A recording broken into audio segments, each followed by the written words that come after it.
Welcome to Fire Your Doctor, episode 35, with your host, Dr. Danielle Lockwood. And your co-host, Richard Lockwood. Hey, Hi. What are we talking about today? I forgot. Okay. No. Dementia. Why do you always mess with me? I swear. He's looking at the same notes that I am.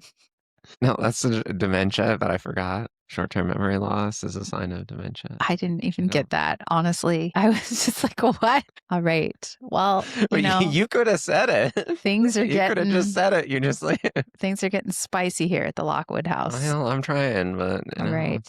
Well, the reason we brought this up was because it was actually an idea that we had while we were on another show. I don't know which one it was, but there... You forgot that one too. I forgot. Yeah. The I forgot jokes are coming. But no, it's a serious matter and there's a lot of people dealing with dementia. So we wanna take it serious and also make fun of ourselves at the same time. But I think it's important to say that with most diseases or labeling of diseases, there's always another story, and it's important to, when you're investigating what can be causing something, I know dementia is a diagnosis, but it's also a symptom. Right. So we want to make sure that we're ruling out anything that could be related to the symptom of cognitive decline. And that goes for anything, really. Even something like anxiety. Anxiety has a variety, let's say, of reasons why a person might be anxious, but anxiety itself usually isn't the reason.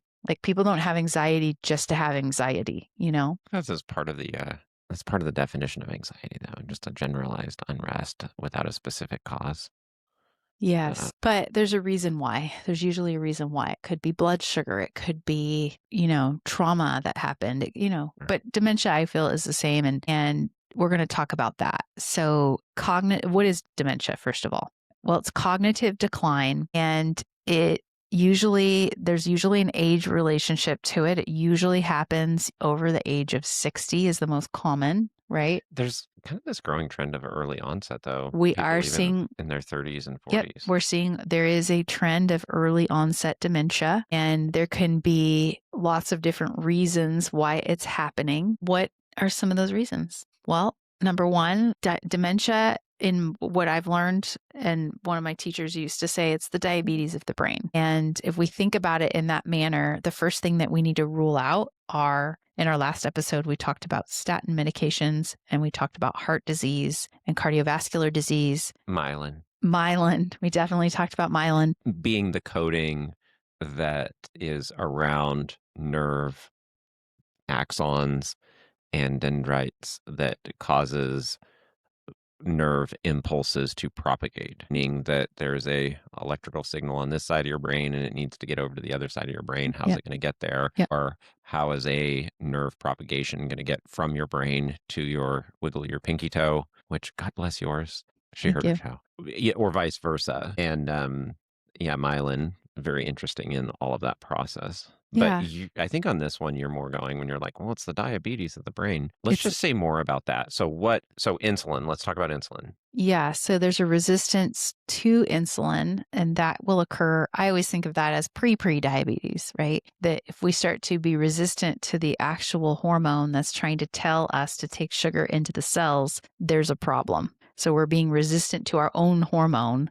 that is telling us, okay, we've just eaten something, now we need to utilize it, which typically means that they're overusing it, meaning they're snacking throughout the day. They're eating foods that will elicit a really high insulin response, like sugary foods, high carb foods, what does things insulin like that. do? Insulin helps the sugar go into the cell. It's a hormone that helps sugar go into the cell. So I eat something with carbohydrates and or sugar in it.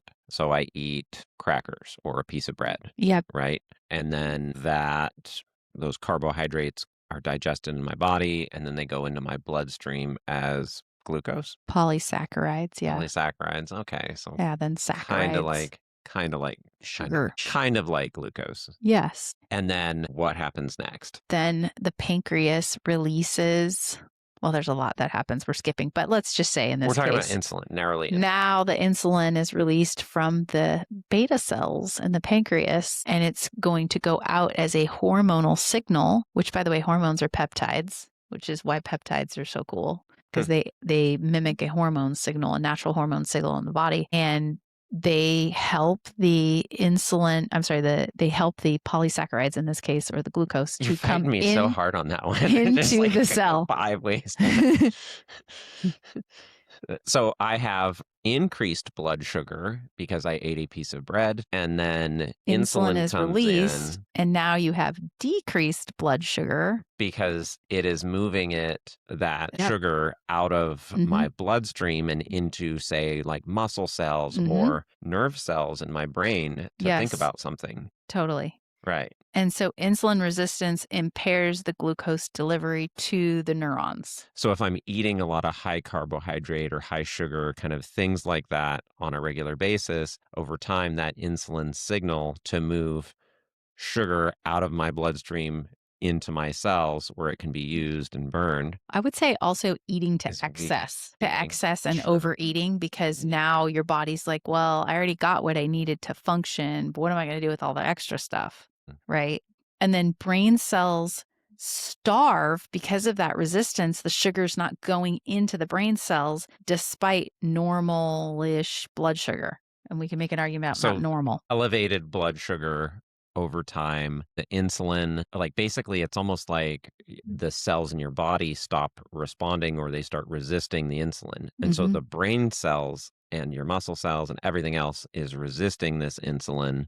And so your blood sugar is higher, but your glucose inside of your actual cells where it can be used is lower. This is where it's like your body is kind of fed to excess, but your brain is literally undernourished. Correct. That's And kind of funny. yeah, and this is why Alzheimer's is now called type 3 diabetes by some researchers. How Now, widespread is that kind of correlation? Like, is that well I known in the research, or is this you kind of can look it up, and it's emerging? definitely there. It's definitely emerging. Okay. I would say functional medicine doctors and naturopathic doctors have said this for decades, and now they're finally like, they might be right. There might be a contributing So it's factor. burgeoning on mainstream. Yes, but Okay, it's so it's been well within. understood in the Yep, research, and but it's not really on Front Street yet. it's not in Front Street But it's because it's coming, and also what are they going to do about it? Now they're going to put people on diabetic medication, right? there's a whole subset of the population that is kind of like microdosing glucophage and stuff like that for Mhm. brain performance, even though they don't really have a Yep. problem yet. Yep, but they're trying to make it the cells take up the glucophage, being metformin, the drug metformin,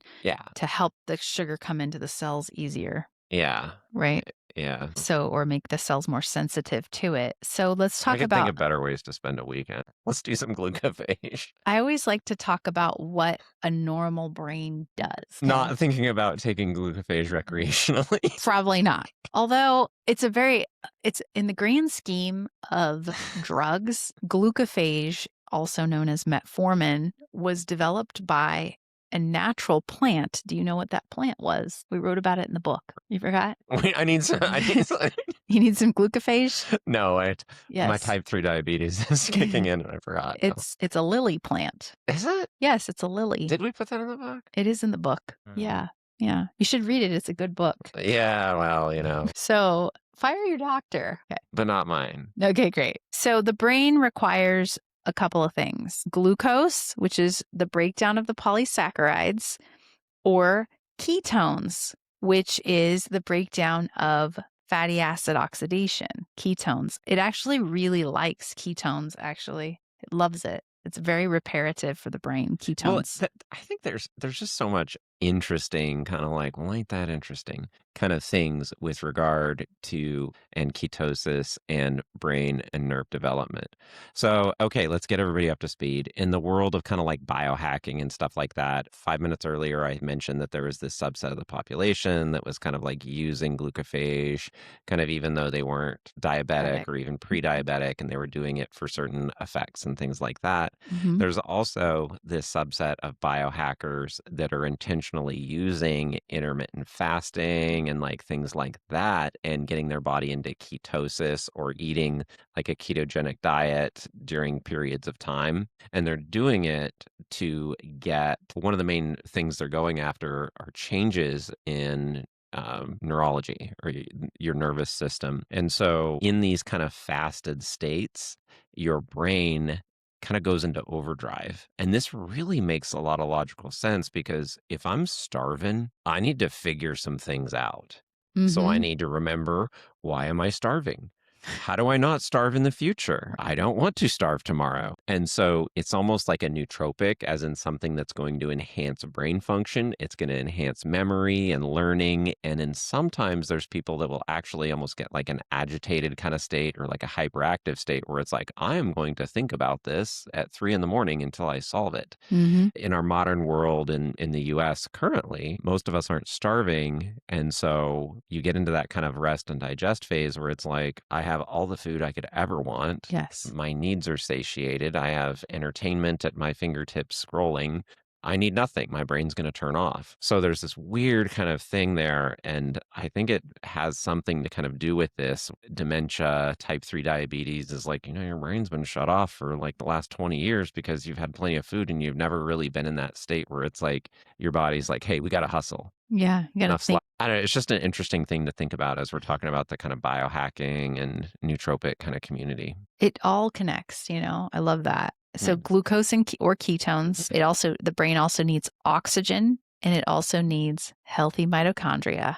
Here we are again. Mitochondria is my jam, just like apparently myelin is your jam. I So guess so. Like, I don't know. And nootropics. Here we are. nootropics, here we go. Blood sugar swings, so that up and down damage, it eventually damages the neurons as well. Okay.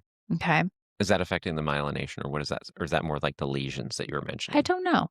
I have to say dementia and Alzheimer's are not my specialty, right? I'm just looking at it from a functional perspective of What's the positive things. correlation on, say, dementia or Alzheimer versus like MS? Don't know. Sounds like research on PubMed. You should do I that. too have a computer. Exactly. That one I don't know. Okay. Mitochondria dysfunction. Remember, mitochondria helps with the detoxification at a cellular level and also energy production at a cellular level, accelerates the degeneration within Alzheimer's dementia. So it accelerates it. So if you have dysfunctional mitochondria, this goes with the nootropic comment, right? And we don't have that changeover, then we're going to accelerate that degeneration as well. Okay. Yeah. Which is affected by blood sugar. Yeah. Okay. Number 3 cause. Wait, where was number 1? We can't forget things on the dementia I know, episode. right? 1. Okay. No, yeah, but No, these are more like talking points. Talking points. Okay, great. This isn't number 3. Okay, next point I want to make is another thing to look into. We need to be in ketosis right now. Like we need to. Another thing we need to look into for brain function and dementia Alzheimer's picture is toxins and cognitive decline. And what are some examples of those, Richard Lockwood? I don't know. I just have this pet thing where I have trouble calling aluminum a heavy metal because it's a light metalloid.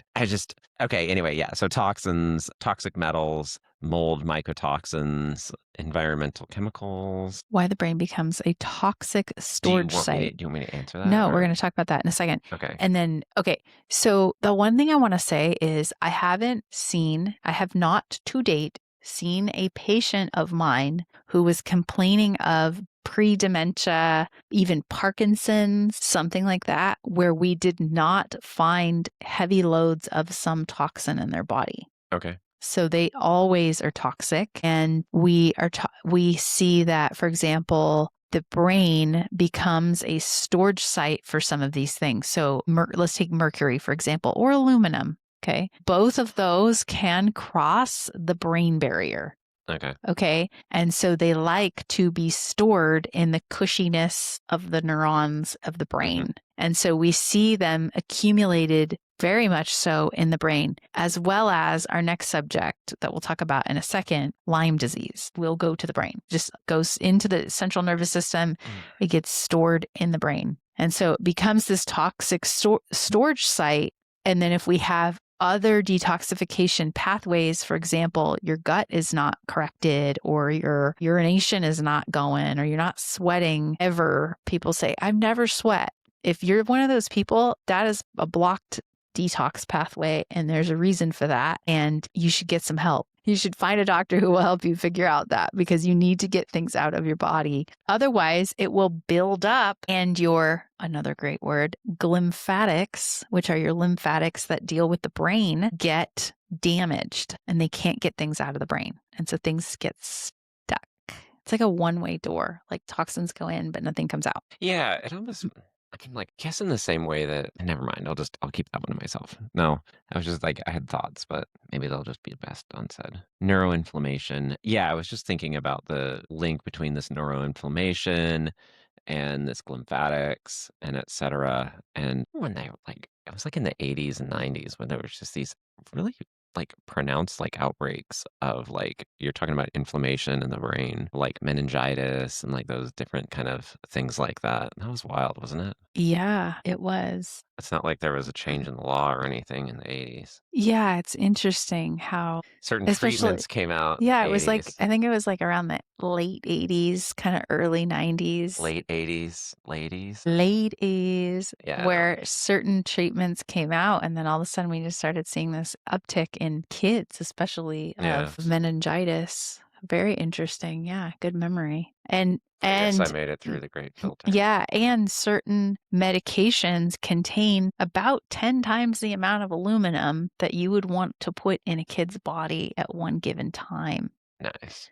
And then it also doesn't have the stop point of just being ingested and having to get filtered out through your digestive system. It literally goes right in the bloodstream. So kind of crazy, right? Okay, yeah, that's Yeah. wild. Sorry, I was thinking about that, and then I was thinking about just other whenever you're dealing with, like, traumatic brain injury and stuff like that, Oh, like, yeah. pressure on the Oh, brain is one yeah. of your biggest, like, things that you're Oh, battling yeah. to the point that they're actually doing, like, super high osmolarity, like, IVs and things like that, Yep. and then I was thinking, like, "Oh, well, wait a minute, this lymphatic, that would be about drainage, and Hmm. so, like, would it be possible to be more susceptible to brain injuries if you had these kind of underlying things going on?" I think so. Like, as in I'm putting a it in the, normal person could recover from what would be a TBI, but you get smacked, and if your brain can't recover, like, yep. even, like, mild kind of, like, traumas or whatever that a normal person would shake off Yeah. And are gonna cause damage we saw and that swelling. with long COVID patients, right? Right. It's like where it almost acted like a chemical brain injury Yeah. because it was able to cross the blood-brain barrier, the spike protein with both within the shot itself and with the disease process itself. It's almost as if it was designed to go attack the central nervous system.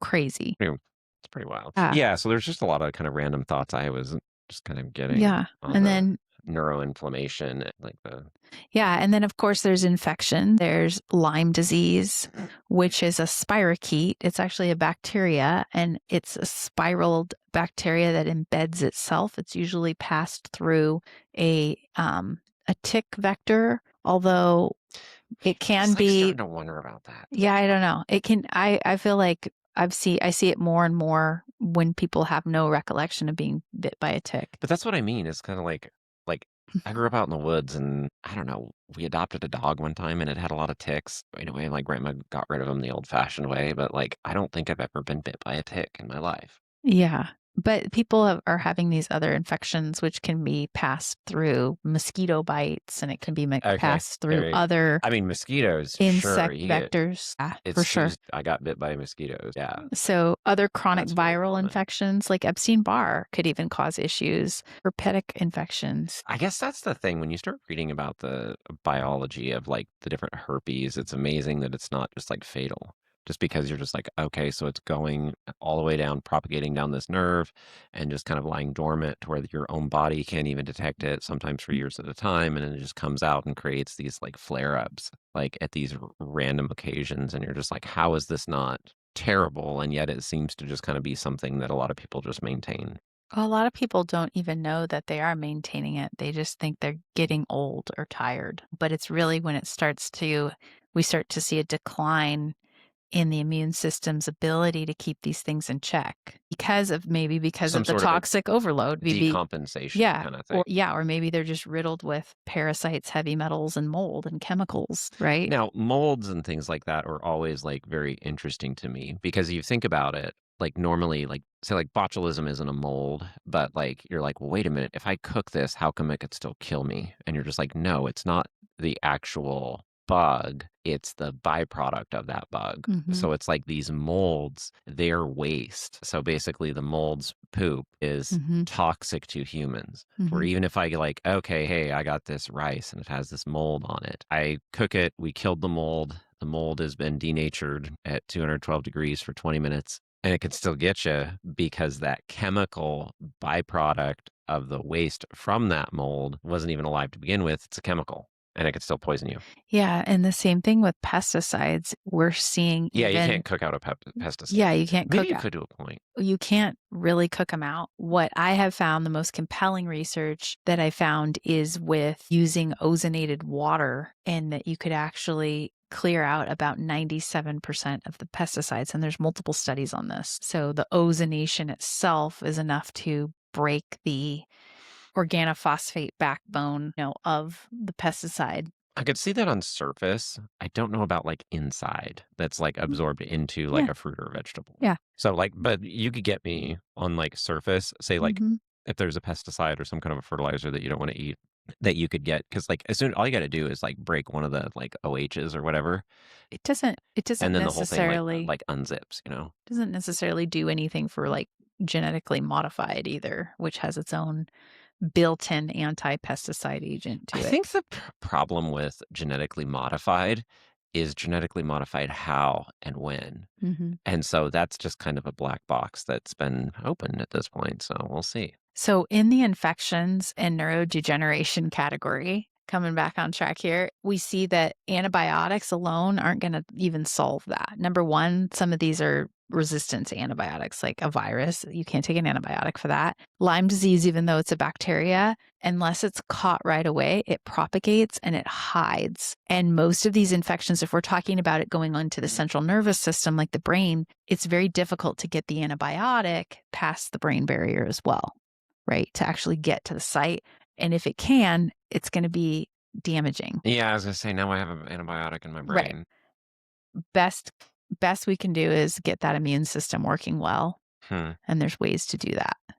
Inflammation and immune activation. So there could be a background autoimmune dysregulation or an immune dysregulation issue going on where we'll see microglial overactivation. So the microglial cells are the tiny little cells in the brain. And this could be it could be triggered from an infection somewhere. It could be triggered from a dysregulation within the immune system, like you've wiped out your gut bacteria and now your bacteria are not doing that checks and balance that your thymus needs in order to keep things in check. There could be a lot of reasons for this, but you're going to see there's an overactivation basically happening in that area, and you've got to really figure out why that's happening. And that could be a chronic cytokine signaling, like, again, why? Why is the body sending off an alarm system of inflammation throughout the body? Get to that, and then you'll figure out why it's happening in the brain. Head Type 2 injury. diabetes. Yeah, type 2 diabetes. Total type Head 3 diabetes. type 3. Yeah. Head injury, Yeah. itself, like you said, like we have lots of people who've had chronic long-term concussion, post-concussion syndrome that will last years. And then they get COVID on top of that, which then crosses the brain barrier. So it's like you're stacking multiple layers, in a case like Alzheimer's or dementia, it could be any one of these things. You know what Mm. I mean? It could be any one of these things in combination. And let's see. Next, dementia affects entire households. This is a good point. The caregivers get burnt out. You've got, this puts a stress on everyone, the caregivers, the spouses or the children or whoever is responsible for this individual as their cognitive abilities decline. It's a very scary thing for the individual because oftentimes it's not going to happen like quickly. It's going to happen over time. And it's like they're going to live in this constant state of fear. I don't remember that, or I did that. It's scary for them. It's scary for the caregivers. It's a really hard diagnosis for sure. I agree. Yeah. And then just the importance of early intervention. As soon as you start having memory problems or you're like, man, is this person slipping? That is the time to go get worked up, not when they're in the later stages of Hmm. this process. I think it's terrifying for people. And so it gets ignored. Yes. Absolutely. And so there should be some screening mechanism that's done by your practitioner in order to screen for some of these memory issues and cognitive decline. So this makes sense based on everything that we talk about on almost all the episodes, but it rings true. Balance your blood sugar is huge to prevent this. Eating in an anti-inflammatory way, what would that include, Rich? Lots of refined carbohydrates. Wrong answer. Oh, Try again. Anti-inflammatory Food. foods. I mean, it's more about what you're not eating. So I would say a lot of the dairy produced in the US is going to tend to be more inflammatory. And they've pasteurized it to the point where there's some protective enzymes that are removed from it. Yeah. That's one thing. I would Well, say sugar is very inflammatory. yeah, The sure. sugar, your Gluten. syrups, like your coffee shop, high fructose corn syrup, all of your those food types of things. dyes. Food dyes. Those are all Basically, most of your inflammatory. snack foods, junk foods, processed and ultra-processed foods are Yeah. going to generally be inflammatory. There's some that are mildly inflammatory that are actually good for you. Like, I would put like bone broth. That's a very healthy food, but it can be a little bit inflammatory. It's a little bit high in histamine for some people who, Yeah. for example, have mast cell activation or they are hyperallergic. Sometimes it's even really difficult for them to deal with leftovers because of the histamine. There's an overgrowth of, there's more bacteria in a leftover food versus a fresh food. Yeah, but I would just say like bone broth is still really healthy and you should eat it. Yeah, it's or drink great. it. No, I love bone broth. So there's sometimes when things will be a little bit inflammatory, and also depends on like what your goal is. I would honestly, I'm going to argue with you. Other than the histamine response, I don't really consider bone broth inflammatory. Yeah, there's just some people that would argue that it kind of is, but I would still, I mean, I guess you're not really arguing with me because I'm saying that for most people, it's going to be really good for you. Yeah. But I would say plenty of vegetables. If blood sugar is an issue for you, take it easy on the fruit. Eating fruit is not the same as drinking juice. So like this, I'm healthy. I drank 5 orange juices, and it's like, no, you're wrong. And I can tell you that because you won't remember this conversation because your pre-diabetes is like affecting. No, it's not that bad, but for real, take it easy on the fruit. Lots of vegetables, lots of protein.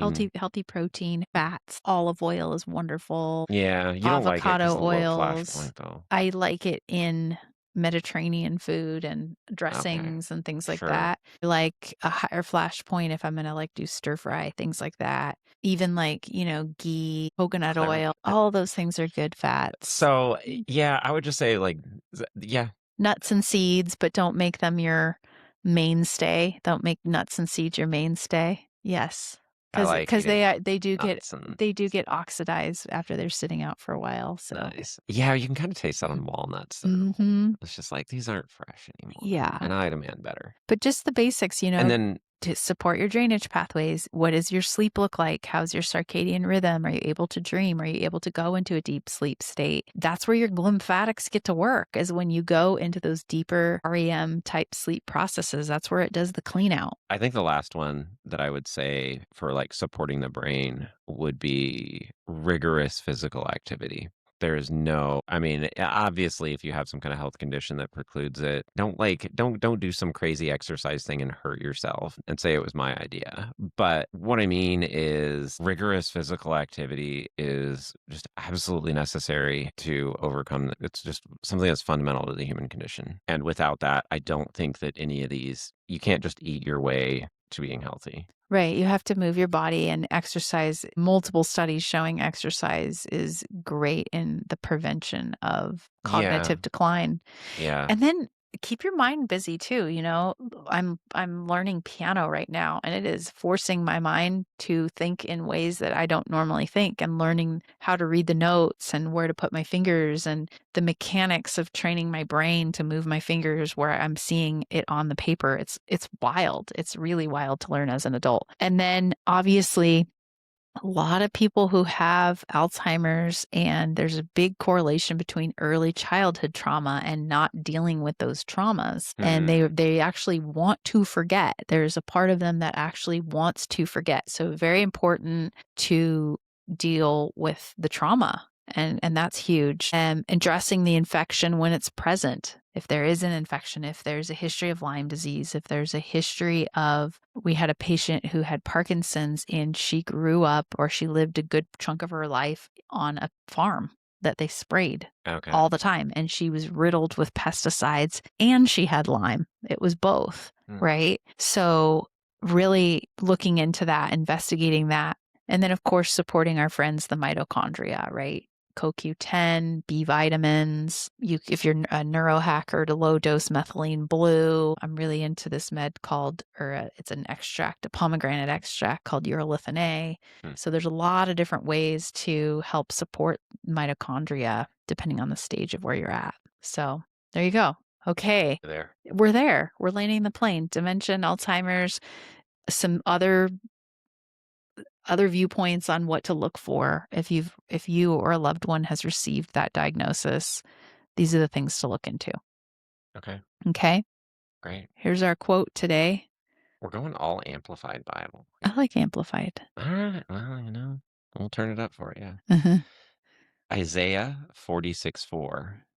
Even to your old age, I will be the same, and even to your gray hair, I will carry you. I have made you, and I will carry you. I will carry you, and I will save you. Great. Yeah, I like it. It's aging does not equal abandonment. Cognitively, physically, or spiritually, God's promise includes care, support, and dignity through every stage of life because He's that good. Yeah, and there's something that we didn't really talk about during this episode that, like, it's coming to my mind, and that there tends to be this thing where kind of like the market or government has come to replace so many facets of community and Hmm. family. And the one thing that the market is really, really poor at replacing is loved ones if you need help like that. Because Yes. like you even if you are going to like a memory care place, it's like you're gonna do so much better if you have family that you have invested in and that are willing to invest back in you. Yeah. And so this idea of just like, well, this relationship's inconvenient and I'll just fly to Patagonia and I'll just kind of buy my way. I'll buy my friends, I'll buy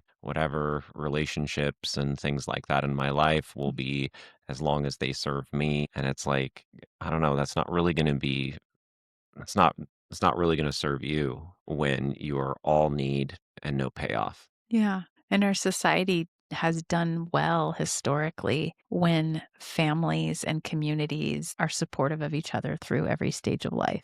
Yeah.